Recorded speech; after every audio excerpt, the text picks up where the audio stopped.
আজকে আজকের মতো কাজ হয়ে গেল, বাড়ি যাচ্ছি। বাড়ি যেতে যেতে দেখুন কি সুন্দর।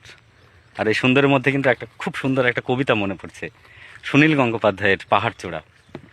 অনেক দিন থেকে আমার একটি পাহাড় কেনার শখ, কিন্তু পাহাড়কে বিক্রি করে আমি জানি না। যদি তার দেখা পেতাম, দামের জন্য আটকাতো না। আমার নিজস্ব একটা নদী আছে, সেটা দিয়ে দিতাম পাহাড়টার বদলে। কে না জানে পাহাড়ের চাইতে নদীর দামই বেশি।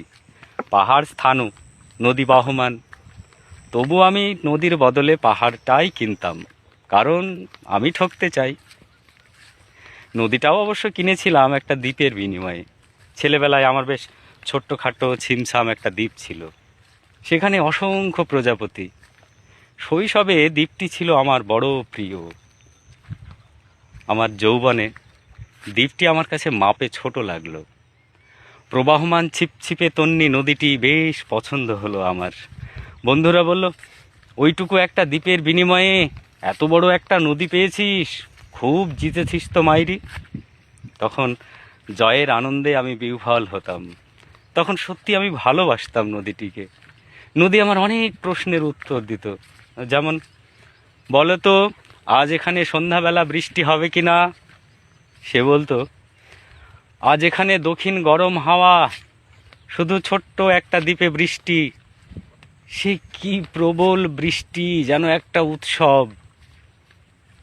সেই দ্বীপে আমি আর যেতে পারিনি। সে জানতো, সবাই জানে, শৈশবে আর ফেরা যায় না।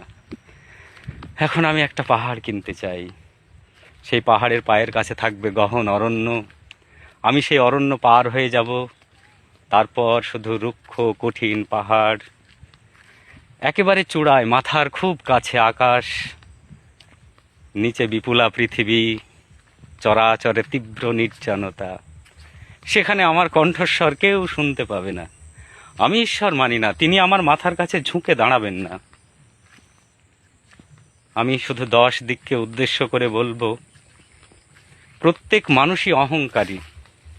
এখানে আমি একা, এখানে আমার কোনো অহংকার নেই। এখানে জয়ী হওয়ার বদলে ক্ষমা চাইতে ভালো লাগে। হে 10 দিক, আমি কোনো দোষ করিনি, আমাকে ক্ষমা করো।